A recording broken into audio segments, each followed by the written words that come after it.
রসুলের উপর নাজিল হওয়া কোরআন পরে যদি তার গুনাহগার মা বাবার মাথায় যদি নূরের তাজ পরানো হয়, হেরার গুহায় জিবরিল আমিন এসে বলে ইকরা বিইসমি রাব্বিকাল্লাযী খালাক খালাকাল ইনসানা মিন আলাক ইকরা ওয়া রাব্বুকাল আকরাম আল্লাযী আল্লামা বিল কালাম আল্লামাল ইনসানা মা লাম ইয়ালাম।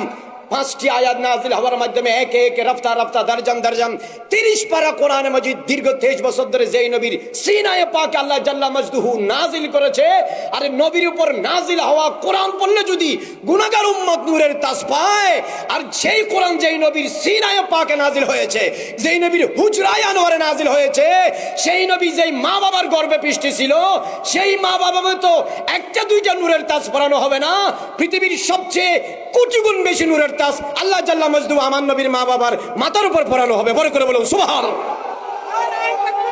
আল্লাহু আকবার।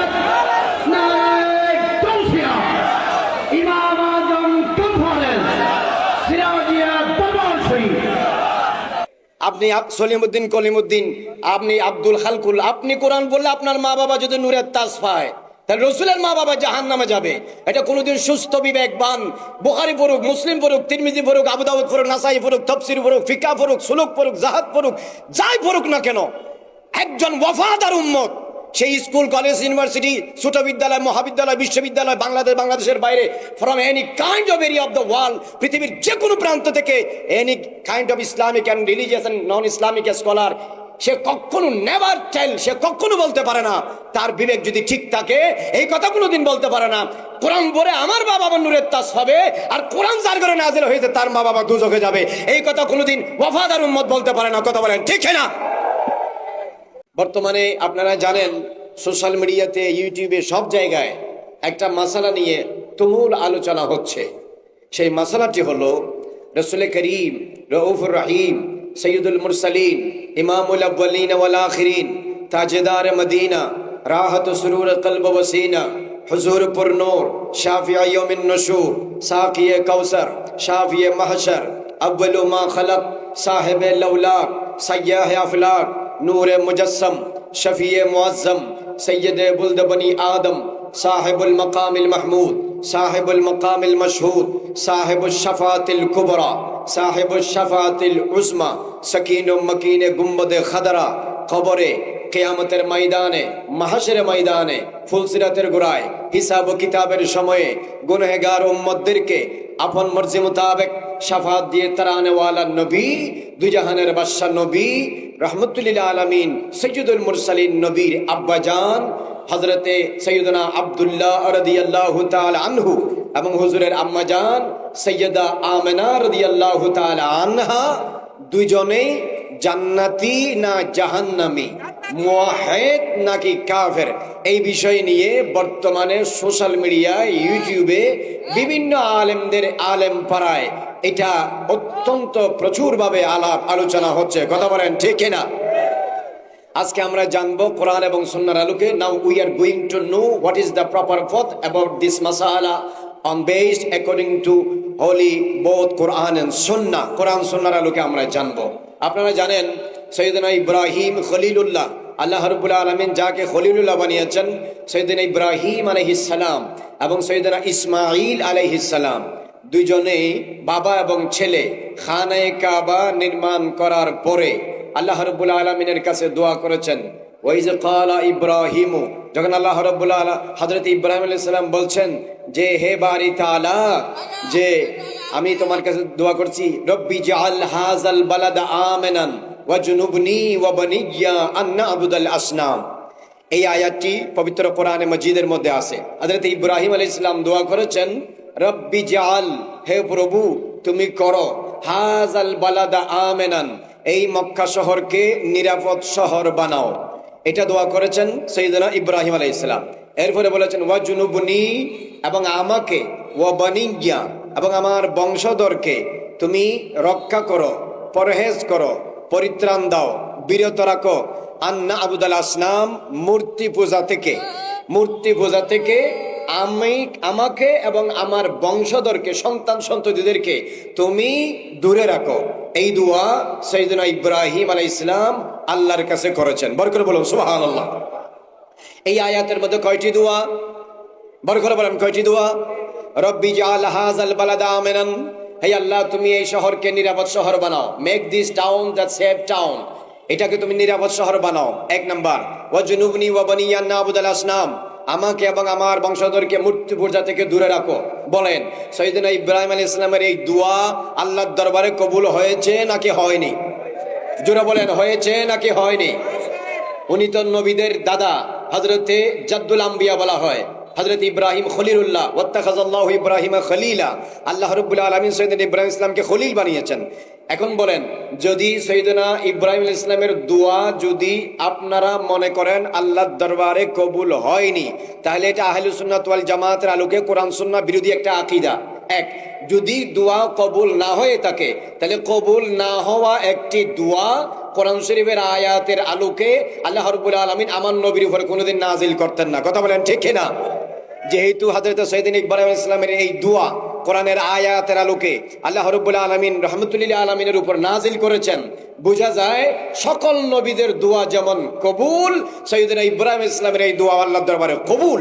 যেহেতু দোয়া কবুল হয়েছে, তো দোয়ার আলোকে আমরা বলতে পারি সৈয়দনা ইব্রাহিম আলাইহিস সালামের দোয়ার আলোকে মক্কা নগরী হলো নিরাপদ শহর, নিরাপদ একটি নগরী, এবং হযরত ইব্রাহিম আলাইহিস সালামের বনিন বংশধরকে আল্লাহ রাব্বুল আলামিন দোয়া ইব্রাহিমের বদৌলতে মূর্তি পূজা আবুদাল আসনাম, মূর্তি পূজা থেকে নিশ্চিতভাবে বিরত রাখার ব্যবস্থা করেছেন। বড় করে বলুন না সুবহানাল্লাহ। এরপরে খানায়ে কাবা নির্মাণ হওয়ার পরে হযরত ইব্রাহিম ইসলাম দোয়া করেছেন আল্লাহর কাছে, রব্বানা ওয়াজআলনা মুসলিমাইনা লাকা, রব্বানা ওয়াজআলনা মুসলিমাইনা লাকা ওয়া মিন যুররিয়াতিনা উম্মাতাম মুসলিমাতান লাক। কোরআন শরীফে আছে না নাই? জোরে বলেন আছে না নাই? রব্বানা ওয়াজআলনা মুসলিমাইনা লাকা। আপনারা যারা মাদ্রাসায় পড়ান, আপনারা নিশ্চয়ই আমার চেয়ে অনেক জ্ঞানী, আর যে সমস্ত জেনারেল লাইনের যে সমস্ত ভাইয়েরা আছেন কোরআন হাদিস স্টাডি করেন, আপনারা বুঝবেন। হযরত ইব্রাহিম ইসলাম দোয়া করেছেন, রব্বানা, হে আমাদের প্রভু, ওয়াজআলনা, তুমি আমাদেরকে রাখো, মেক আস, আমাদেরকে রাখো, আমাদেরকে বানাও, আমাদেরকে রাখো মুসলিমাইনে, মুসলমান হিসেবে, লাকা, সব সময় তোমার প্রতি, তোমার জন্য। এখানে ইব্রাহিম ইসলাম দ্বিবচন ব্যবহার করেছেন, দ্বিবচন ব্যবহার করেছেন, মুসলিমাইনে দ্বিবচন। যদি বহুবচন হতো তাহলে মুসলিমিনা বলতো। কি বলতো? মুসলিমিনা। ইব্রাহিম ইসলাম মুসলিমিনা বলেনি, বলেছেন কি? মুসলিমাইনে। তাহলে দ্বিবচন বলা হয় কয়জনকে? জোরে বলেন না, কয়জনকে? দুইজনকে। আরবিতে এক বচন, দ্বিবচন, বহুবচন, ওয়াহিদ তাসনিয়া জামা আছে। ইংরেজিতে সিঙ্গুলার এবং প্লুরাল, মাঝখানে কোনো দ্বিবচন নাই। বাংলাতে আছে এক বচন, দ্বিবচন, বহুবচন। হযরত ইব্রাহিম ইসলাম দোয়া করতেছেন, রব্বানা ওয়াজআলনা মুসলিমাইনা লাকা ওয়া মিন যুররিয়াতিনা উম্মাতান মুসলিমাতান লাক। হে প্রভু, তুমি আমাদের দুইজনকে সার্বক্ষণিকভাবে মৃত্যু পর্যন্ত তোমার কাছে মুসলমান হিসেবে জীবিত রাখো। তাহলে দুইজন কেন? যেহেতু ইব্রাহিম ইসলামের দোয়ার মধ্যে আরেকজন অংশগ্রহণ করেছিলেন, উনি হচ্ছেন হযরতে ইসমাইল জবিহুল্লাহ। বড় করে বলুন না সুবহানাল্লাহ। ইব্রাহিম ইসলাম দোয়া করেছেন, ইসমাইল আলাইহিস সালাম আমিন বলেছেন। এই জন্য যেহেতু বাপ বেটা দুইজনেই নবী, দুইজনেই দোয়া করতেছেন, এই জন্য মুসলিমাইনে বলেছেন। আমাদের দেশে অনেকেই বলতে চায় এই দোয়ার মধ্যে ইসহাক আলাইহিস সালাম শামিল ছিলেন। নো, এই দোয়ার মধ্যে ইসহাক আলাইহিস সালাম শামিল ছিলেন না। ইসহাক আলাইহিস সালাম এই দোয়ার মধ্যে ছিলেন না। খানায়ে কাবা নির্মাণের ক্ষেত্রে হযরত ইব্রাহিম ইসলাম সাথে ইসমাইল আলাইহিস সালাম ছিলেন। কথা বলেন ঠিক কিনা? তার মুসলিমাইন এলাকা মানে আমরা আমাদের দুইজনকে মুসলমান আত্মসমর্পণকারী হিসেবে রাখো। সুতরাং এরপরে বলতেছেন ওয়াজআলনা মুসলিম ওয়া মিন যুররিয়াতিনা, ওয়া মিন যুররিয়াতিনা, আর আমাদের বংশ দিয়ে, মানে আমি, আমার ছেলে ইসমাইল, আমাদের বংশ দিয়ে কিয়ামত পর্যন্ত একটি গোষ্ঠী, একটি দল, একটি জামাত, একটি গ্রুপ, একটি সংখ্যক দল মানুষকে হযরত ইমাম মাহদী আলাইহিস সালাম, ঈসা রূহুল্লাহ কিয়ামত হওয়ার আগ পর্যন্ত উম্মাতাম মুসলিমাতাল্লাক, মুসলিম উম্মাহ হিসেবে যুগে যুগে পৃথিবীতে তুমি বেঁচে থাকার, চালু রাখার একটা ব্যবস্থা করে দাও। বড় করে বলুন সুবহানাল্লাহ। এই দোয়া করেছিলেন ইব্রাহিম ইসলাম, দোয়াতে আমিন বলেছিলেন ইসমাইল আলাইহিস সালাম। তাহলে বোঝা যায় কিয়ামত পর্যন্ত সৈয়দনা ইসমাইল আলাইহিস সালামের বংশ দিয়ে একটি দল এমন থাকবে যারা জমিনের উপর সর্বদা মুসলিম হিসেবে থাকবে। এই দোয়া কোরআন শরীফে আল্লাহ পাক আয়াতের ভিতর দিয়ে নাজিল করেছেন, আর দোয়াটা করেছেন ইব্রাহিম খলিলুল্লাহ। দোয়া কবুল হয়েছে কি হয় নাই বলেন? যদি আপনারা বলেন যে দোয়া কবুল হয়েছে, নিঃসন্দেহে কবুল হয়েছে, তাহলে ইসমাইল ইসলামের বংশ দিয়ে যুগে যুগে একটি দল উম্মাতাম মুসলিমাতান লাক, একটি দল উম্মতে মুসলিমা হিসেবে বেঁচে থাকবে। এরপরে হযরতে ইব্রাহিম আলাইহিস সালাম দোয়া করতেছেন, রব্বানা ওয়াবাস ফীহিম রাসূলাম মিনহুম, হে আমার প্রভু, আমি যে আগে দোয়া করেছি আমার বংশধরকে মূর্তি পূজা থেকে তুমি দূরে রাখবা, আমি যে আগে দোয়া করেছি আমার বেটা ইসমাইল ইসলামের বংশ দিয়ে প্রত্যেক যুগে প্রত্যেক কালে একটা উম্মত মুসলিমা, একটি মুসলিম দল তুমি যুগে যুগে পৃথিবীতে বহাল রাখবা। এখন আমি দোয়া করতেছি, রব্বানা, হে আমাদের প্রভু, ওয়াবাস, তুমি ফাটাও, ফীহিম, রব্বানা ওয়াবাস ফীহিম রাসূলান, একজন রাসূল, মিনহুম, তাদের মধ্য থেকে, তাদের ভিতরে তাদের মধ্য থেকে একটি রাসূল তুমি পাঠাও। সেই রাসূল হলো রাহমাতুল লিল আলামিন, শফিউল মুজনবিন, সাইয়্যিদুল মুরসালিন, ইমামুল আউয়ালিন ওয়াল আখিরিন, দুই জাহানের বাদশা নবী, কামলিওয়ালা নবী হযরতে ইসমাইল আলাইহিস সালামের বংশ দিয়ে একজন নবী এসেছেন। উনি হচ্ছেন নবীদের সরদার, রসুলদের তাজদার, দুই জাহানের বাদশা নবী। আর হযরতে ইসহাক আলাইহিস সালামের বংশ দিয়ে অনেক শত শত হাজার হাজার নবী এসেছেন। হযরতে ইব্রাহিম আলাইহিস সালামের দুয়ার বদৌলতে বিনিময়ে বোঝা যায় সৈয়দনা হযরতে রাসূল করিম সাল্লাল্লাহু আলাইহি ওয়াসাল্লামের আব্বাজান আব্দুল্লাহ, রাসূল করিম সাল্লাল্লাহু আলাইহি ওয়াসাল্লামের আম্মাজান সৈয়দা আমেনা রাদিয়াল্লাহু তাআলা আনহুমা মূর্তি পূজারী ছিলেন না, মুশরিক ছিলেন না, কাফের ছিলেন না, মদ পানকারী ছিলেন না, শরাব পানকারী ছিলেন না, চরিত্রহীন ছিলেন না, জালেম ছিলেন না, সীমা লঙ্ঘনকারী ছিলেন না, বেবিচারিণী ছিলেন না, হত্যাজাওয়াজকারী ছিলেন না। তারা আহলুল ফিতরা ছিল, মুওয়াহিদ ছিলেন এবং হযরত ইব্রাহিম ইসলামের দুয়ার ফজিলতে বরকতে তারা এক আল্লাহর একত্ববাদের অনুসারী, অনুকরণকারী ছিল। বরকত বলুন না সুবহানাল্লাহ। সুতরাং কোরআন দ্বারা প্রমাণিত হয় রাসূল করিম সাল্লাল্লাহু আলাইহি ওয়াসাল্লামের আব্বাজান সৈয়দনা আব্দুল্লাহ রাদিয়াল্লাহু তাআলা আনহু এবং রাসূল করিম সাল্লাল্লাহু আলাইহি ওয়াসাল্লামের আম্মাজান সৈয়দা আমেনা রাদিয়াল্লাহু তাআলা আনহা কাফেরা ছিলেন না, মুশরিক ছিলেন না, তারা ফাসিক ছিলেন না, ফাজির ছিলেন না, বেবিচারী ছিলেন না, হত্যাজাবাজকারী ছিলেন না। তারা ছিলেন আহলুল ফিতরার অধিকারী, মুওয়াহিদ, এক আল্লাহকে বিশ্বাসকারী। চন্দ্র পূজা করেনি, সূর্য পূজা করেনি, নারী পূজা করেনি, গাছ পূজা করেনি, মূর্তি পূজা করেনি, শিরকি কোনো কাজের মধ্যে তারা জড়িত ছিলেন না। আল্লামা ইমাম কসতুলানি আল মাওয়াহিবুল লাদুনিয়ার মধ্যে, আল্লামা আব্দুল বাকি জুরকানি শারহুল মাওয়াহিবের মধ্যে এবং আল্লামা ইমাম কাজী আয়াজ আল মালিকি আশ-শিফা বিতারিফে হুকুকুল মুস্তাফার মধ্যে আরো অনেক কিতাবের মধ্যে আছে। রাসূল করিম সাল্লাল্লাহু আলাইহি ওয়াসাল্লাম ইরশাদ করেছেন, লাম ইয়াজুল ইয়ানকুলুনি আল্লাহু মিনাল আসলাবিল কারীমা ওয়াল আরহামিত তাইয়্যিবা হাত্তা আখরাজানি আল্লাহু বাইনা আবওয়াইয়া। রাসূল করিম সাল্লাল্লাহু আলাইহি ওয়াসাল্লাম বলতেন, ওয়ালাম ইয়াকুন ফীহিম আহাদুন আলা সাফাহিন কুল্লুহুম নিকাহ। রাসূল করিম সাল্লাল্লাহু আলাইহি ওয়াসাল্লাম ইরশাদ ফরমাচ্ছেন, আল্লাহ রাব্বুল আলামিন আমি রাসূলকে পবিত্র সম্মানিত ফিষ্টগুলোর ভিতর দিয়ে এবং পবিত্র সম্মানিত রেহেমের ভিতর দিয়ে আমার বাবা আব্দুল্লাহ, আমার মা আমেনার মাধ্যমে পৃথিবীর কাছে আল্লাহ পাক আমাকে আসার ব্যবস্থা করে দিয়েছেন। আমার বাবা আব্দুল্লাহ থেকে সৈয়দনা আদম আলাইহিস সালাম পর্যন্ত, আমার মা আমেনা থেকে সৈয়দাতুনা হাওয়া আলাইহিস সালাম পর্যন্ত, এই দুই লাইন আপের মধ্যে যাদের ভিতর দিয়ে আমি নবী দুনিয়াতে এসেছি, কেউ মূর্তি পূজারী, কাফের, মুশরিক, ফাসিক, ফাজির, জালেম, হত্যাজাবাজকারী ছিলেন না। সবাই এক আল্লাহর একত্ববাদের অনুসারী এবং অনুকরণকারী ছিলেন। বরকত বলুন সুবহানাল্লাহ। আল্লাহু আকবার।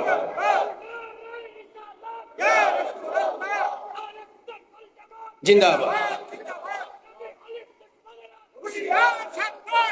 এরপরে খেয়াল করেন সূরা ওয়াদ-দুহার মধ্যে আল্লাহ রাব্বুল আলামিন বলতেছেন, ওয়াদ-দুহা ওয়াল লাইলি ইযা সাজা মা ওয়াদ্দাআকা রাব্বুকা ওয়া মা ক্বালা ওয়ালাল আখিরাতু খায়রুল লাকা মিনাল উলা। এরপরে কি, ওয়ালা সাউফা ইউতিকা রাব্বুকা ফাতারদা। এই আয়াতের তাফসিরে দুরুল মনসুর করলেন, তাফসিরে কুরতুবী করলেন, তাফসিরে তাবরী করলেন, বিভিন্ন তাফসিরে আপনি করলেন। এখানে লিখতেছে আল্লাহ রাব্বুল আলামিন আমার নবীকে কিভাবে রাজি করবেন। এই কেন তাফসিরের মধ্যে লিখতেছে, আল্লাহ ইয়াদখুলা আহাদাম মিন আহলে বাইতিহিন নার। আল্লাহ রাব্বুল আলামিন আমার নবীর আহলে বাইতের মধ্যে যারা এক আল্লাহকে মানতেন, যারা মুওয়াহিদ ছিলেন, যারা ঈমানদার ছিলেন, আহলে বাইতের কাউকে আল্লাহ পাক জাহান্নামে দিবেন না। এই ওয়াদা দিয়ে আল্লাহ রাব্বুল আলামিন আমার নবীকে কিয়ামতের দিন সন্তুষ্ট করবেন। তাহলে বোঝা যায় আহলে বাইতের হাসান হোসেন যদি জাহান্নামে না যায়, ফাতেমা যদি জাহান্নামে না যায়, মাওলা আলী শের খোদা যদি জাহান্নামে না যায়, আহলে বাইতের যদি কেউ জাহান্নামে না যায়, রাসূল পাকের বাবা আব্দুল্লাহ, রাসূল পাকের মা আমেনা রাদিয়াল্লাহু তাআলা আনহুমা জাহান্নামে যাবেন না, তারা জান্নাতে যাবেন। বড় করে বলুন সুবহানাল্লাহ। এরপরে হাদিসে পাকের মধ্যে এসেছে যে হযরতে ইমাম কুরতুবী আত-তাযকিরা কিতাবের মধ্যে লিখেছেন, জালালউদ্দিন সুয়ুতি আল হাবিলিল ফাতাওয়ার মধ্যে লিখেছেন, জালালউদ্দিন সুয়ুতি আল খাসাইসুল কুবরার মধ্যে লিখেছেন, ইমাম কাজী আয়াস আল মালিকি আশ-শাফা বিতারিফি হুকুকিল মুস্তাফার মধ্যে লিখেছেন। আরো অনেক কিতাবের মধ্যে আছে। কি আছে? হযরত আল্লামা জালালউদ্দিন সুয়ুতি, যিনি 2 লাখ সহি হাদিসের হাফেজ ছিলেন, 70 বারের বেশি জাগ্রত অবস্থায় আমার নবীকে চোখে দেখেছেন। বরকত বলুন সুবহানাল্লাহ। জালালউদ্দিন সুয়ুতিকে ইবনুল কুতুব বলা হয়। উনি হচ্ছেন এত বেশি কিতাব লিখেছেন। উনি যে আলফিয়াতুল হাদিস যে কিতাব লিখেছেন 1000 লাইনে, সেটা মাত্র 5 দিনই লিখেছেন, কিন্তু মানুষের এটা পড়তে বছরকে বছর লেগে যায়। এরকম একজন জগৎ বিখ্যাত একজন আলেম আল্লামা জালালউদ্দিন সুয়ুতি রাসূল করিম সাল্লাল্লাহু আলাইহি ওয়াসাল্লামের আব্বাজান আম্মাজান যে নাজাত প্রাপ্ত জান্নাতি, এটার উপর 6টি কিতাব লিখেছেন। বড় করে বলেন না কয়টি? 6টি। এই কিতাবগুলো আপনারা স্টাডি করবেন, আর স্টাডি করলে এখানে পেয়ে যাবেন। আলা হযরত ইমাম আলা হযরত মুজাদ্দিদুদ্দিন মিল্লাত ইমাম আহমদ রাজা খান ফাজিলে বেরিলি মুহাদ্দিসে কাদরি রাসূল পাক সাল্লাল্লাহু আলাইহি ওয়াসাল্লামের আব্বাজান এবং আম্মাজান পূর্বপুরুষ যাদের ভিতর দিয়ে আমার নবী দুনিয়াতে এসেছেন, তাদের জান্নাতি নাজাত, এর উপর আলাদা একটা কিতাব লিখেছেন। কোরআন সুন্নাহ ইজমা কিয়া ফিকহি ইবারত উলামায়ে কেরামের আসার এবং তাদের তাসরিহাতের ভিতর দিয়ে মুদাল্লাল কিতাব লিখেছেন, যে শুমুলুল ইসলাম লিউসুলি আবাই নবী লিউসুলিন নবীল কেরাম কিতাবের মধ্যে বিস্তারিত তিনি লিখেছেন। তো ওখানে লিখতেছে আম্মাজান আয়েশা সিদ্দিকা রাদিয়াল্লাহু তাআলা আনহা থেকে হাদিস বর্ণিত, রাসূল করিম সাল্লাল্লাহু আলাইহি ওয়াসাল্লাম আল্লাহর কাছে আবেদন করেছেন, সাআলান নবী সাল্লাল্লাহু আলাইহি ওয়াসাল্লাম রাব্বাহু, রাসূল করিম সাল্লাল্লাহু আলাইহি ওয়াসাল্লাম আল্লাহর কাছে আবেদন করেছেন, আইয়ুহিয়া বুয়াইহি, হে আল্লাহ তুমি হযরত ঈসা আলাইহিস সালামকে মুর্দা জিন্দা করার ক্ষমতা দিয়েছো, হযরত হিজরিস আলাইহিস সালামকে মুর্দা জিন্দা করার ক্ষমতা দিয়েছো। আমি নবী তোমার কাছে দোয়া করতেছি, আমার মা বাবাকে তুমি আমার সামনে জিন্দা করে দাও। আমার নবী দোয়া করলেন, বলেন দোয়া কবুল না ফেরত? বলেন দোয়া কবুল না ফেরত? আমার নবী দোয়া করেছেন, যেহেতু হযরতে খাজা আব্দুল্লাহ আমার নবী মায়ের গর্ভে থাকতে ইন্তেকাল করেছেন। আমেনা 6 বছর বয়সে নানার বাড়ি থেকে ফিরে আসার সময় আবুয়া নামক জায়গায় ইন্তেকাল করেছেন। কথা বলেন ঠিক কিনা? তাহলে রাসূল করিম সাল্লাল্লাহু আলাইহি ওয়াসাল্লাম বলতেছেন, আমার মা বাবাকে আল্লাহ তুমি জিন্দা করে দাও। ঈসা আলাইহিস সালামকে তুমি যদি এই ক্ষমতা দিতে পারো, ঈসা আলাইহিস সালামের দোয়ায় যদি 1000 বছরের মুর্দা জিন্দা হয়, হিজরি আলাইহিস সালামের দোয়ায় যদি মুর্দা জিন্দা হয়, তা আমার নবী তো ঈসা নবীর সরদার, মুসা নবীর সরদার, तमाम নবীদের তাজদার, সাইয়্যিদুল আম্বিয়া ইমামুল মুরসালিন রাহমাতুল্লিল আলামিন তো ইশারা করলে পুরো কবরে যা আছে সবাই জিন্দা হয়ে যাবে। আমার নবী দোয়া করেছেন, আল্লাহ রাব্বুল আলামিন আমার নবীর সামনে সাইয়্যিদনা আব্দুল্লাহ রাদিয়াল্লাহু তাআলা আনহু, সাইয়্যিদাতুনা আমিনা রাদিয়াল্লাহু তাআলা আনহাকে দুবারা জিন্দা করেছেন। জিন্দা হয়েছেন আমার নবীর জবানে কালেমায়ে তাইয়্যিবা কালেমায়ে শাহাদাত পড়ে মা বাবা দুইজন মুস্তাফাকে দেখে দেখে ঈমান এনেছেন। সুম্মা আমাতাহুমা, এরপর আল্লাহ পাক আমার নবীর মা এবং বাবাকে আবার আজিমুশ শান ভাবে মাজারে যাওয়ার ব্যবস্থা করে দিয়েছেন। বড় করে বলুন সুবহানাল্লাহ। আল্লাহু আকবার। ইয়া রাসূলুল্লাহ। সুতরাং এর দ্বারা বোঝা যায় রাসূল করিম সাল্লাল্লাহু আলাইহি ওয়াসাল্লামের আব্বাজান আম্মাজান মুমিনা ছিলেন। অনেকে বলে যে এরা কিভাবে ঈমান এনেছেন। দেখেন হযরত ঈসা আলাইহিস সালাম থেকে শুরু করে আমার নবী পর্যন্ত 570 বছর, বেচার কম। কথা বলেন ঠিক কিনা? এই সময়ের মাঝখানে আর কোন নবী রাসূল আসেনি। কথা বলেন না, আর কোন নবী রাসূল আসেননি। ঈসা আলাইহিস সালাম দুনিয়া থেকে আল্লাহ পাক তুলে নেওয়ার পরে মাঝখানের যেই সময়টা ছিল, এই সময়টা হলো আহলুল ফাতরা। আহলুল ফাতরা আপনারা জানেন, অনেকে অভিযোগ করে আমাদের হানাফি মাযহাবের ইমাম আযম আবু হানিফা রাহমাতুল্লাহি আলাইহি নাব্বারাল্লাহু মাযারুহু রাফাআল্লাহু দারজাতাহু আযাল্লানাল্লাহু ইয়াউমাল কিয়ামাতি তাহতা জিল্লি রাহমাতিহি ওয়া শাফকাতিহি ওয়া শাফাআতিহি। হযরত সাইয়্যিদনা ইমাম আযম আবু হানিফার কনফারেন্স, এই জন্য আমি ওনার কথা বলছি। ওনার লিখিত কিতাব অথবা ওনার দিকে মনসুব করা কিতাব আল ফিকহুল আকবর, ফিকহুল আকবরের মধ্যে একটা শুরুতেই একটা কথা আছে যে রাসূল করিম সাল্লাল্লাহু আলাইহি ওয়াসাল্লামের আব্বাজান আম্মাজান উনি কুফরি অবস্থায় মৃত্যুবরণ করেনি। এবার লেখা আছে মা মাতা আলাল কুফরে। কিন্তু দুশমনের রাসূলরা যারা কিতাব ছাপায়, ওরা কিতাব ছাপানোর সময় মা মাতার মধ্যে মাটা বাদ দিয়ে মাতা আলাল কুফর করে ছাপাই দিছে। এরপরে তারা দলিল দেয় রাসূল করিম সাল্লাল্লাহু আলাইহি ওয়াসাল্লাম আব্বাজান আম্মাজান কাফের অবস্থায় মারা গেছে। ইমাম আবু হানিফা কিতাবে লিখছে। বড় করে বলুন নাউজুবিল্লাহ। গাজীউদ্দিন মিল্লাত ইমাম আহলে সুন্নাত ওয়াইসুল কোরআনী সানি আজজুল হক শেরে বাংলা আল কাদেরী ফতোয়া আজিজিয়ার মধ্যে এটা বিস্তারিত লিখেছেন। ইমাম আযম আবু হানিফা মা তাআলাল কুফরে লেখে নাই, উনি লিখেছেন মা তাআলাল কুফরে। রাসূল পাকের আব্বাজান আম্মাজান কুফরি অবস্থায় মৃত্যুবরণ করেনি, এটা ছিল ইমাম আযম আবু হানিফার কথা। কিন্তু জাহেলেরা দুশমনেরা কিতাব ছাপানোর সময় সুকৌশলে মাটা কি দিয়ে দিয়েছে? বাদ দিয়ে দিয়েছে, বলেন মাটাকে দিয়ে দিয়েছে, বাদ দিয়ে দিয়েছে। কিন্তু আপনারা এখন বিভিন্ন মক্তব থেকে যে সাবা ফিকহুল আকবর যেটা বর্তমানে মার্কেটে আছে, কাতার থেকে সাবাই, লেবানন থেকে সাবাই, ইন্ডিয়া থেকে সাবাই, বাংলাদেশ থেকে সাবাই, বিভিন্ন মক্তবে থেকে এগুলা সাবাই, এক এক সাবাই এক এক রকম দেখবেন। অনেক জায়গায় দেখবেন মা তালাল কুফুরে লেখা আছে, অনেক সাবাতে দেখবেন মা তালাল ফাতরাতে লেখা আছে। ফাতরাত মানে কি? ফাতরাত মানে যারা নবী এবং রসুল পায়নি। কোরআন শরীফ আল্লাহ পাক বলেছেন মা কুন্না মুআজ্জিবিনা হাত্তা নাবাআসা রাসূলা, আমি যদি কারো কাছে নবী এবং রসুল পাঠিয়ে দিনের দাওয়াত দিতে না পারি, তাহলে তারা যদি মারা যায় আল্লাহ পাক তাদেরকে জাহান্নামে দিবেন না, আল্লাহ পাক তাদেরকে জান্নাতে দিয়ে দিবেন। সুতরাং আহলুল ফাতরা হিসেবে রাসূল করিমের আব্বা জান এবং আম্মা জান একবার জান্নাতি, রাসূল করিম জিন্দা করে কালমা পড়ানোর কারণে দুইবার জান্নাতি। এই জন্য মুহাদ্দিসিন কেরাম বলেছেন হুজুরের আব্বা জান আম্মা জান জান্নাতুল ফেরদৌসে ডাবল মাকাম লাভ করবে। বড় করে বলুন সুবহানাল্লাহ। কথা বুঝতে পেরেছেন? এরপরে আরেকটা হাদিস আমি আপনাদেরকে বলি। হাদিসের কিতাবের মধ্যে আছে মান কারা আল কোরআনা, কেউ যদি কোরআন শরীফ পড়ে, ওয়াস্তাজহারাহু, কোরআন শরীফ মুখস্থ করে, ও আহাল্লা হালালাহু ও হাররামা হারামাহু, হালালকে হালাল হিসেবে মেনে নেয়, হারামকে হারাম হিসেবে মেনে নেয়, অথবা আমিলা বিমা ফিহি, কোরআন শরীফের মধ্যে যা কিছু আছে সেই মোতাবেক যদি আমল করে, উলবিসা ওয়ালিদাহু ইয়াউমাল কিয়ামাতি তাজুন, উলবিসা ওয়ালিদাহু তাজান ইয়াউমাল কিয়ামাত জুহু আফদালু মিন জুই শামস ফি বুয়ুতি দুনিয়াকুম। এই হাদিস অনেক কিতাবের আছে, আপনারা যারা হেফজখানায় পড়ান বা ছাত্রদেরকে পড়ান আপনারা এই হাদিস জানেন। এখানে বলা হচ্ছে কোন ব্যক্তি যদি কোরআন শরীফ পড়ে এবং কোরআন শরীফ মুখস্থ করে এবং কোরআন শরীফের মোতাবেক আমল করে, কোরআন শরীফের হালালকে হালাল হিসেবে মানে, হারামকে হারাম হিসেবে মানে, সেই এই অবস্থায় যদি ওই ব্যক্তি মারা যায়, আল্লাহ পাক সেই ব্যক্তির বিনিময়ে তার মা বাবাকে কিয়ামতের দিন নূরের তাজ পরাবে, যেই নূরের তাজের আলো হবে পৃথিবীতে আসমানে উদিত হওয়া দিনের বেলায় সূর্যের আলোর চেয়ে বেশি। বড় করে বলুন না সুবহানাল্লাহ। কথা আপনারা বুঝবেন ভালো করে, আপনারা ভালো করে কথা বুঝবেন। আপনার ছেলে যদি হাফেজে কোরআন হয়, হামিলে কোরআন হয়, কায়েলে কোরআন হয়, ফায়েলে কোরআন হয়, মুতিয়ে মুত্তাবিয়ে কোরআন হয়, কোরআন পড়ে কোরআন মোতাবেক চলে, কোরআন অনুযায়ী যদি জিন্দেগি গঠন করে, তাহলে সেই ছেলের মা বাবাকে কিয়ামতের দিন আল্লাহ পাক নূরের তাজ পরাবে। বলেন কি পরাবে?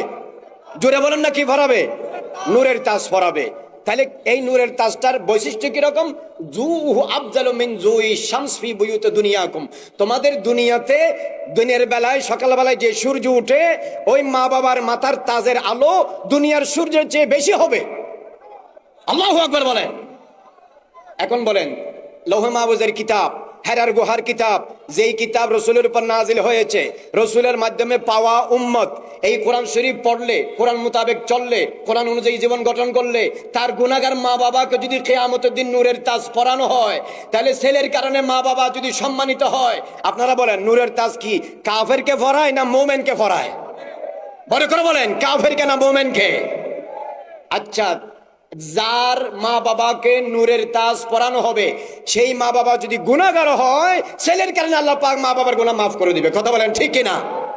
কোন জাহান্নামীকে নূরের তাজ পরাবে না, নিশ্চয় জান্নাতীকে পরানো হবে। কথা বলেন ঠিক কিনা? এবং সেই নূরের তাজের আলো দুনিয়ার সূর্যের চেয়ে কম না বেশি? এটা আমার নবী বলেছেন। প্রিয় হাজরিন, ফেনীর মানুষ, সারা পৃথিবীর মানুষ যারা বক্তব্য শুনতেছেন, বিবেককে প্রশ্ন করুন, রসুলের উপর নাজিল হওয়া কোরআন পরে যদি তার গুনাহগার মা বাবার মাথায় যদি নূরের তাজ পরানো হয়, হেরার গুহায় জিবরিল আমিন এসে বলে ইকরা বিইসমি রাব্বিকাল্লাযী খালাক, খালাকাল ইনসানা মিন আলাক, ইকরা ওয়া রাব্বুকাল আকরাম আল্লাযী আল্লামা বিল কালাম, আল্লামাল ইনসানা মা লাম ইয়ালাম।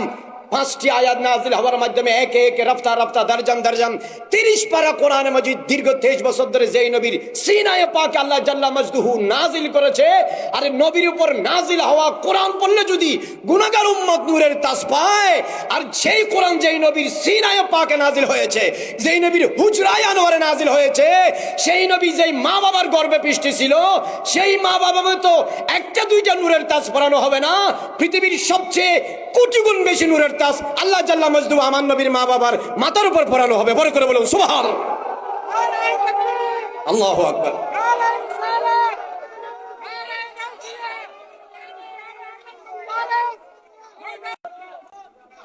আপনারা আমার কথা বুঝেছেন? আপনি সলিমউদ্দিন কলিমউদ্দিন, আপনি আব্দুল খালকুল, আপনি কোরআন বললে আপনার মা বাবা যদি নূরের তাজ পায়, তাহলে রসুলের মা বাবা জাহান্নামে যাবে। এটা কোনোদিন সুস্থ বিবেকবান বুখারী পড়ুক, মুসলিম পড়ুক, তিরমিজি পড়ুক, আবু দাউদ পড়ুক, নাসাই পড়ুক, তাফসীর পড়ুক, ফিকহ পড়ুক, সুলুক পড়ুক, জাহাদ পড়ুক, যাই পড়ুক না কেন, একজন ওয়াফাদার উম্মত সেই স্কুল কলেজ ইউনিভার্সিটি ছোট বিদ্যালয় মহাবিদ্যালয় বিশ্ববিদ্যালয় বাংলাদেশের বাইরে from any kind of area of the world, পৃথিবীর যে কোনো প্রান্ত থেকে any kind of Islamic and religious and non Islamic scholar, সে কখনো নেভার টেল, সে কখনো বলতে পারে না, তার বিবেক যদি ঠিক থাকে এই কথা কোনোদিন বলতে পারে না কোরআন পড়ে আমার মা বাবা নূরের তাজ হবে আর কোরআন যার ঘরে নাযিল হয়েছে তার মা বাবা দুজকে যাবে, এই কথা কোনোদিন ওয়াফাদার উম্মত বলতে পারে না। কথা বলেন ঠিক না? সুতরাং আহলে সুন্নাত ওয়াল জামাতের আকীদা আপনারা হৃদয়ের মধ্যে ধারণ করে রাখবেন। এই কথা যারা বলে তারা পথভ্রষ্ট, তারা বিবেকে অন্ধ, দে আর ব্লাইন্ড এন্ড মিসগাইডেড পিপল। আপনারা তাদের অনুসরণ করবেন না। আপনারা খেয়াল রাখেন, হযরত ইউনূস আলাইহিস সালাম মাছের পেটে 40 দিন ছিলেন। বলেন কয় দিন? জোরে বলেন কয় দিন? এখানে কি দোয়া পড়েছেন? লা ইলাহা ইল্লা আনতা সুবহানাকা ইন্নী কুনতু মিনাজ জালিমিন। মাছের পেটের মধ্যে ঢুকাইছে আল্লাহ, আবার মাছের পেট থেকে বের করার ব্যবস্থা করে দিয়েছেন কে? আল্লাহ। জিবরিল আমিন এসে সমুদ্রের মধ্যে এলান করেছেন, হে সমুদ্রের মাছেরা শোনো, পৃথিবীতে যত মাছ আছে সব মাছের চেয়ে ওই মাছের মর্তবা বেশি যেই মাছের ভিতরে সৈয়দনা ইউনূস বিন মাত্তা ইউনূস আলাইহিস সালাম 40 দিন ছিলেন। এখন বলেন মাছের দাম কেন বেড়েছে? মাছের কারণে না নবীর কারণে? এই আওয়াজ দিয়ে বলেন, মাছের কারণে না নবীর কারণে? কোন নবী? ইউনূস আলাইহিস সালাম। বলেন, ইউনূস আলাইহিস সালাম যদি মাছের পেটে থাকলে সেই মাছ যদি জান্নাতে যায়, সেই মাছ যদি জান্নাতে যায়, গমজে ওয়ুনিল বাসায়ের ফি শারহে কিতাবে আল আসবাব ওয়ান নাজায়ের, আল আসবাব ওয়ান নাজায়ের সারা গমজে ওয়ুনিল বাসায়ের কিতাবের মধ্যে আল্লামা ইমাম হামাবি হযরত মুকাতিল রাদিয়াল্লাহু তাআলা এর একটি রিওয়ায়াত এনেছেন। উনি বলেছেন আশরাতু মিনাল হাইওয়ানাত তাদখুলুল জান্নাহ, 10 প্রকার প্রাণী জান্নাতে যাবে। তার মধ্যে একটা হলো ইউনূস আলাইহিস সালামের ওই মাছ, যেই মাছের মধ্যে পেটের ভিতরে ইউনূস আলাইহিস সালাম 40 দিন তশরিফ নিয়েছেন। কথা বলেন ঠিক কিনা? এবার বলেন, ইউনূস আলাইহিস সালামের মর্যাদা বেশি না রাহমাতুল লিল আলামিনের মর্যাদা বেশি? বুঝে শুনে উত্তর দেন। ইউনূস আলাইহিস সালামের মর্যাদা বেশি না আমাদের নবীর মর্যাদা বেশি? তিলকা রুসুল ফাদ্দালনা বা'দুহুম আলা বা'দ মিনহুম মান কাল্লামাল্লাহু ওয়া রাফা বা'দাহুম দারাজাত। আমার নবী বলেছেন আনা কাইদুল মুরসালিনা ওয়ালা ফখরা, I am the best prophet of the world, আমি পৃথিবীর সব নবীর সেরা নবী। আমার নবী বলেছেন আমি হচ্ছেন শ্রেষ্ঠ নবী, আল্লাহ রাব্বুল আলামিন আমাকে শ্রেষ্ঠ নবী বানিয়ে পাঠিয়েছেন। ইউনূস নবী মাছের পেটে থাকলে মাছ যদি হাইওয়ান হওয়ার পরেও, প্রাণী হওয়ার পরেও জান্নাতে যায়, তো রাহমাতুল লিল আলামিন, শফিউল মুজনবিন, সাইয়্যিদুল মুরসালিন, ইমামুল আউয়ালিন ওয়াল আখিরিন, দু জাহানের বাদশা নবী আমাদের আপনাদের মতো গুনাহগার নালায়েক ও যোগ্য উম্মতদেরকে বরোজে কিয়ামত শাফাত দিয়ে তারানেওয়ালা নবী দীর্ঘ 9 মাস যেই আমেনার গর্ভে ছিল, সেই আমেনা কেমনে দুজকে যাবে?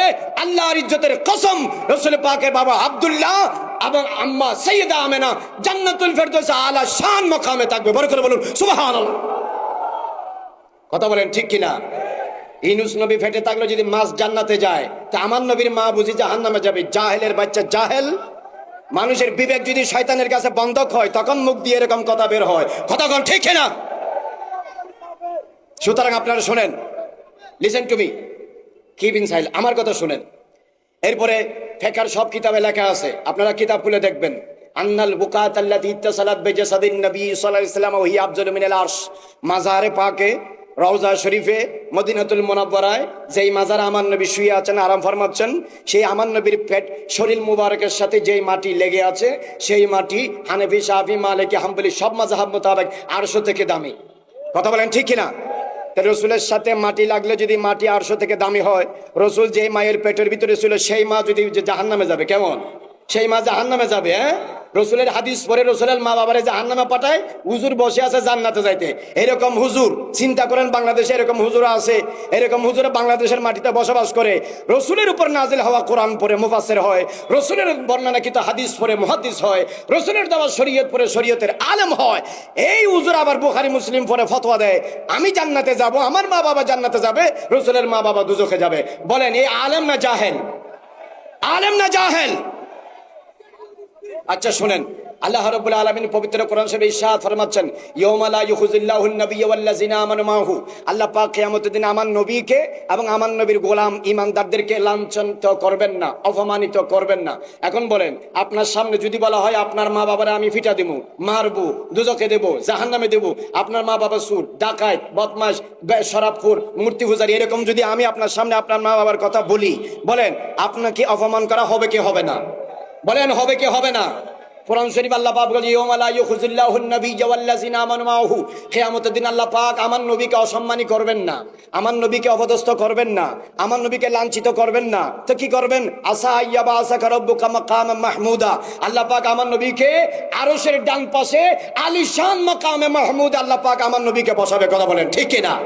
আমার নবী বলতেছে আমি যখন মাকামে মাহমুদে বসবো, আমার আহলে বাইত এবং আমার উম্মত প্রত্যেকজনের জন্য শাফাআত করব, এবং আমার মা বাবা আমার শাফাআতের ভিতর দিয়ে, আমার নেক নজরের ভিতর দিয়ে, আমার সওয়ালের ভিতর দিয়ে মাকামে মাহমুদে বসে আমি দেখবো আমার মা বাবা জান্নাতে যাচ্ছে। বড় করে বলুন সুবহানাল্লাহ। আল্লাহ পাক কিয়ামতের দিন আমার নবীকে অপমান করবেন না, এটা গ্যারান্টি দিয়েছেন। কি দিয়েছেন? জোরে বলেন কি দিয়েছেন? গ্যারান্টি দিয়েছেন। যারা বলে যে রাসূল করিম সাল্লাল্লাহু আলাইহি ওয়াসাল্লামের আব্বা জান আম্মা জান তারা জাহান্নামী হবেন, জাহান্নামে ছিলেন, মূর্তি পূজারী ছিলেন, কাফের ছিলেন, মুশরিক ছিলেন, এদের একটা দলিল দেয় হাদিস থেকে। হাদিসটা আবু দাউদ এবং মুসলিম শরীফে আছে। হযরত আনাস বিন মালিক রাদিয়াল্লাহু তাআলা থেকে হাদিসটি বর্ণিত। এক ব্যক্তি এসে আমার নবীকে জিজ্ঞেস করলেন, ইয়া রাসূলুল্লাহ সাল্লাল্লাহু আলাইহি ওয়াসাল্লাম, আমার বাবা এই কাজ করতো, ইয়েতিমদের খেদমত করতো, মানুষকে খাওয়ানোর ব্যবস্থা করতো, অনেক ভালো ছিল, উনি মারা গেছে, ওনার সম্পর্কে আপনি কিছু বলুন যে আইনা আবি, আমার বাবা কোথায়?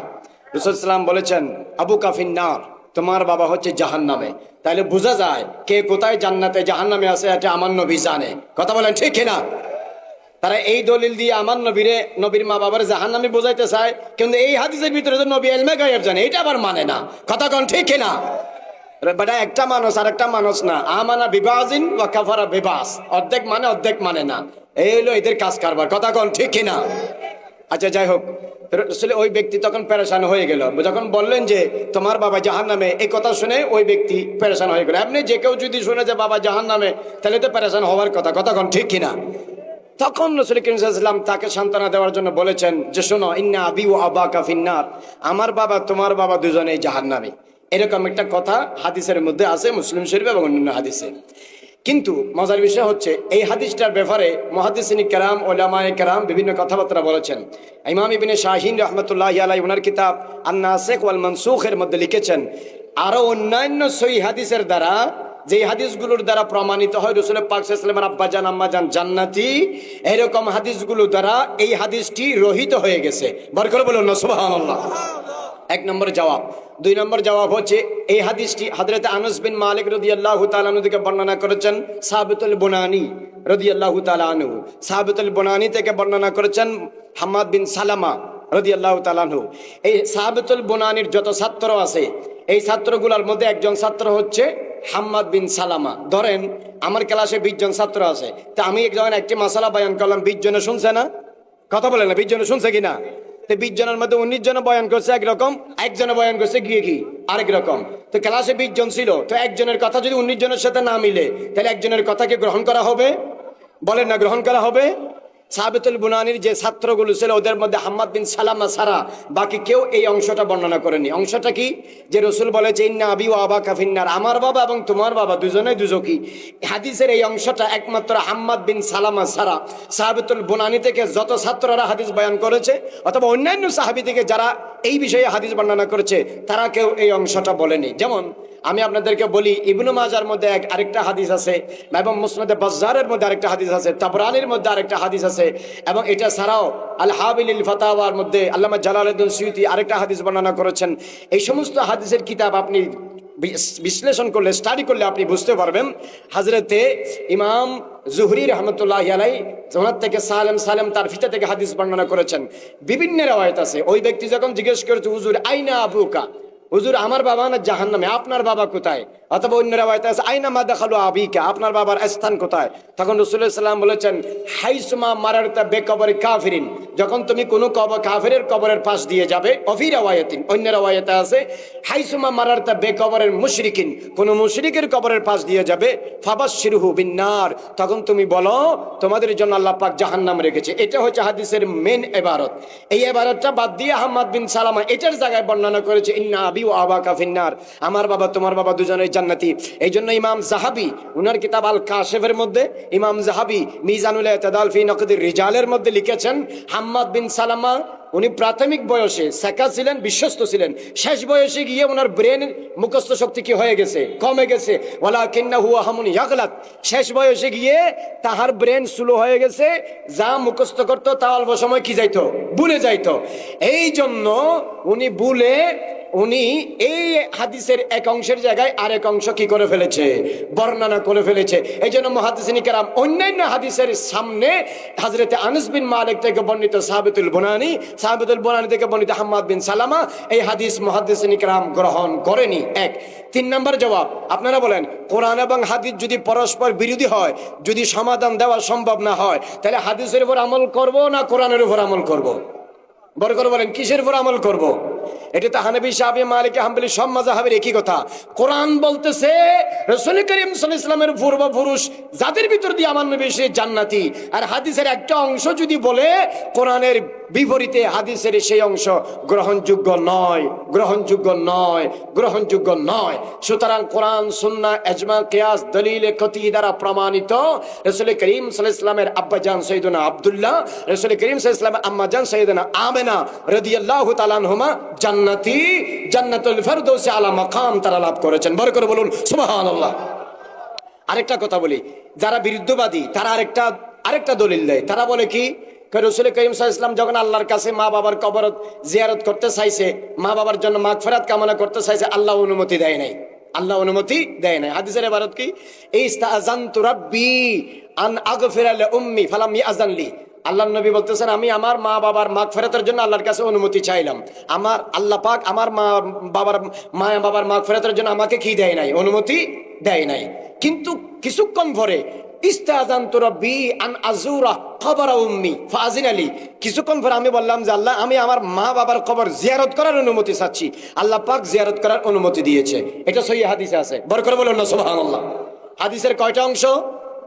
একটা অংশ বলেছেন আমি গুনাহ মাফ করার জন্য অনুমতি চাইলাম, আল্লাহ অনুমতি দেয়নি, বলেন না অনুমতি। আবার ফরকখানে আমি আমার মা বাবার জিয়ারতের অনুমতি চাইলাম, জিয়ারতের অনুমতি দিয়েছে, বলেন না জিয়ারতের অনুমতি দিয়েছে। এখন যারা বলে যে জাহান্নামী, তারা বলে দেখছেন রাসূল ইসলামের কে আল্লাহ পাক রাসূল ইসলামের মা বাবার মাগফিরাতের জন্য অনুমতি দেয় নাই, যেহেতু তারা কাফের ছিল এই জন্য অনুমতি দেয় নাই। বড় করে বলুন নাউজুবিল্লাহ। আচ্ছা, আমি জি জি জি এরপরে এখন শুনেন, কোরআন শরীফের মধ্যে আল্লাহ পাক বলতেছে, লা তুসাল্লি আলা আহাদিন মিনহুম মাতা আবাদা ওয়ালা তাকুম আলা কবরিহি। হে নবী, যারা কাফের, মুশরিক, মুনাফিক, আপনি তাদের জানাজার নামাজও পড়বেন না, তাদের কবরেও আপনি দাঁড়াবেন না। রাসূলকে নিষেধ করেছেন কে? জোরে বলেন কে? আপনারা বলেন, জিয়ারত কি মুমিনের জন্য না কাফেরের জন্য? আপনারা আসসালামু আলাইকুম আহলাল কবর কাফের মুশরিককে বলেন না মুমিনকে বলেন? এখন আল্লাহ পাক বলেছেন, নবী আপনি কোনো কাফের মুশরিকের কবরে যাবেন না, নামাজও পড়বেন না। এখন রাসূল ইসলাম বলতেছে, আমি আমার মা বাবার মাগফিরাতের জন্য অনুমতি চাইছি, দেয় নাই, কিন্তু জিয়ারতের জন্য কি দিয়েছে? এ কথা বলেন না, জিয়ারতের জন্য কি দিয়েছে? এখন রাসূল ইসলাম মায়ের কবরে গিয়ে দাঁড়িয়েছে জিয়ারতের জন্য। এখন বলেন, রহমতুল্লিল আলামিন, শফিউল মুজনবিন, সৈয়দুল মুরসালিন, হাদিসে আছে যে হক্কানি রব্বানি আলম যদি কবরস্থানের ফাঁস দিয়ে যায়, মুর্দা গুনাহগার হলে গুনাহ মাফ হয়ে যায়। কথা বলেন ঠিক কিনা? তো নবীদের সর্দার যদি মায়ের কবরে জিয়ারতে দাঁড়ায়, আল্লাহ পাক তো বলেছেন কাফেরের কবরে দাঁড়াবেন না। এখন রাসূল যেহেতু দাঁড়ানোর অনুমতি দিয়েছে, বোঝা যায় আব্দুল্লাহ আমেনা কাফের ছিলেন না, মুমিন ছিলেন। এই জন্য মুমিনের কবরে গিয়ে রাসূল ইসলাম দাঁড়িয়েছেন, জিয়ারত করেছেন। বড় করে বলুন সুবহানাল্লাহ। এখন বলেন, রাসূল কি কোনো কাফেরের কবরে জিয়ারতের জন্য যাইতে পারে? পৃথিবীতে কোন হাদিসে এরকম নজির আছে যে রাসূল কাফেরের জিয়ারত করছে, এরকম কোন নজির আছে? জিয়ারত কি কাফেরের জন্য না মুমিনের জন্য? তো রাসূল সাল্লাল্লাহু আলাইহি ওয়াসাল্লামকে মা বাবার কবর জিয়ারত করার জন্য অনুমতি কে দিয়েছেন? তাহলে বোঝা যায় উপরে দাঁড়িয়েছেন রাসূল, ভিতরে আছেন আমেনা। উপরে জিয়ারত করতেছেন রাসূল, ভিতরে আছে আব্দুল্লাহ। জিয়ারত করছেন রাহমাতুল্লিল আলামিন।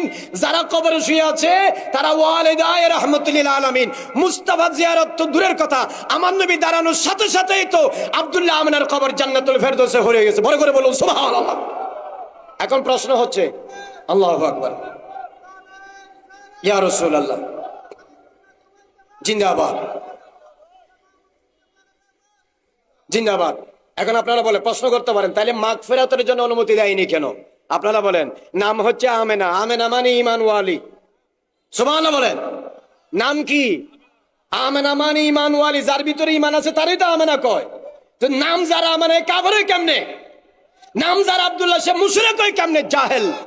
আল্লাহর কাছে দুইটা নাম পছন্দ, আব্দুল্লাহ এবং আব্দুর রহমান। মিশকাত শরীফে আছে, আছে না নাই? আব্দুল্লাহ এবং আব্দুর রহমান কার পছন্দ? হুজুরের বাবার নাম আব্দুল্লাহ, আল্লাহর পছন্দ নাম। হুজুরের মায়ের নাম आमिना, अल्लाह এবং रसूलेर पसंदर नाम। तो नाम जिसकी आमिना है वो जहन्नमी कैसा हो सकती है? नाम तो यह बता रहा है बेशक अब्दुल्लाह और आमिना दोनों जन्नतुल फिरदौस में आला मकाम में फायज है। बरकर बोलুন সুবহানাল্লাহ। কথা বলেন ঠিক কিনা? সুতরাং মাগফিরাতের অনুমতি এই জন্য দেন মুস্তাফা, আপনার বাবা আব্দুল্লাহ আপনার মা আমিনার জন্য গুনাহ ক্ষমা চাইতে হবে না, তাদের তো গুনাহ নাই, আপনি গুনাহ ক্ষমা চাইবেন কেন? তারা তো নিষ্পাপ, আমি আল্লাহ তাদের মাফ করে দিয়েছি। তো যাদের গুনাহ আমি আল্লাহ মাফ করে দিয়েছি, তাদের গুনাহ আপনি মাফ চাইতে হবে না, আপনি শুধু জিয়ারতে দাঁড়ান, আমি তাদের মাকাম বুলন্দ করে দেব। বড় করে বলুন না সুবহানাল্লাহ। আল্লাহু আকবার। ইয়া রাসূলুল্লাহ।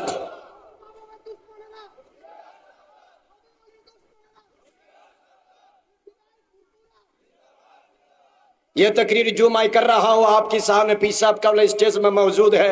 शायद अगर अल्लाह चाहे ये तकरीर बरोज़ क़ियामत यौमुल क़ियामा मैं और आपके लिए बायस नजात बनेगा, बायस विजदान शफाअत बनेगा, क्योंकि मैं पुर इखलास के साथ तयक्कुनन इत्मादन मैं बात कर रहा हूँ। मुहद्दिसीन किराम, मुफस्सिरीन किराम, आइम्मा किराम, बुजुर्गान दीन, औलिया किराम, सल्फ़ सालिहीन 1400 साल तक जितने आइम्मा शरीयत तरीक़त हकीकत मारिफत अपने अपनी ज़माना में मुत्तबीन को वाज़ नसीहत किया, किताब में दर्ज किया, बात लिखा है, हदीस लिखा है, फ़िक़ावत व दर्ज किया है, इनकी तस्रीहात से यह बात तयशुदा है। This is admitted fact according the declaration of all Islamic religious from long time after Prophet Muhammad. Right now the parents of Prophet Muhammad peace be upon him in paradise without any doubt। কোন সন্দেহ ছাড়া আমার নবীর মা বাবা জান্নাতুল ফিরদৌস আলা মাকাম আছে। शायद ये तकरीर आप और हम के लिए बरोज़ क़ियामत बाइस नजात बनेगी। अल्लाह तबारक व तआला इस तकरीर को कबूल फरमाए। बरकर बोले आमीन। আহলে সুন্নাত ওয়াল জামাতের আকীদা হলো রাসূল পাক সাল্লাল্লাহু আলাইহি ওয়াসাল্লামের আব্বা থেকে হযরতে আদম আলাইহিস সালাম পর্যন্ত, রাসূল করিম সাল্লাল্লাহু আলাইহি ওয়াসাল্লামের মা আমিনা রাদিয়াল্লাহু তাআলা আনহা থেকে হাওয়া আলাইহিস সালাম পর্যন্ত দুই লাইনে যাদের মাধ্যমে আমার নবী দুনিয়াতে তাশরীফ এনেছে, এরা ছিল আসলাবে করিমা আরহামে তাইয়্যিবা। কেউ কাফের ছিলেন না, মুশরিক ছিলেন না, মূর্তি পূজারী ছিলেন না, জালেম ছিলেন না, মদ পানকারী ছিলেন না, শরাবী ছিলেন না, বেবিচারী ছিলেন না। লাম ইয়াকুন আহাদুম মিনহুম আলা সাফাহিন কুল্লুহুম নিকাহ। আমার নবী বলেছেন প্রত্যেকেই বৈধভাবে শরীয়ত মোতাবেক বিয়ে শাদী হয়েছে। মুসলমান ছিল, বেবিচারী ছিলেন না, তাদের ভিতর দিয়ে আমি নবী দুনিয়াতে তাশরীফ এনেছি। বড় করে বলুন সুবহানাল্লাহ। কথা বলেন ঠিক কিনা? এটি আহলে সুন্নাত জামাতের আকীদা। এবং হুজুর বলেছেন, আল্লাহ নবী কোরআন শরীফ আল্লাহ পাক বলেছেন রব্বিরহামহুমা কামা রব্বায়ানি সগীরা।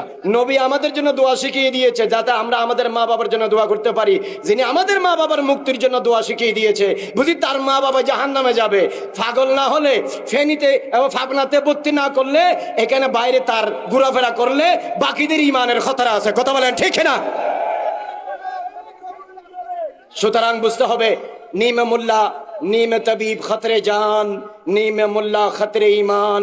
डॉक्टर अगर परफेक्ट ना हो तो जान की जैसा खतरा है, मुल्ला अगर कामिल ना हो वैसा ही ईमान की खतरा है।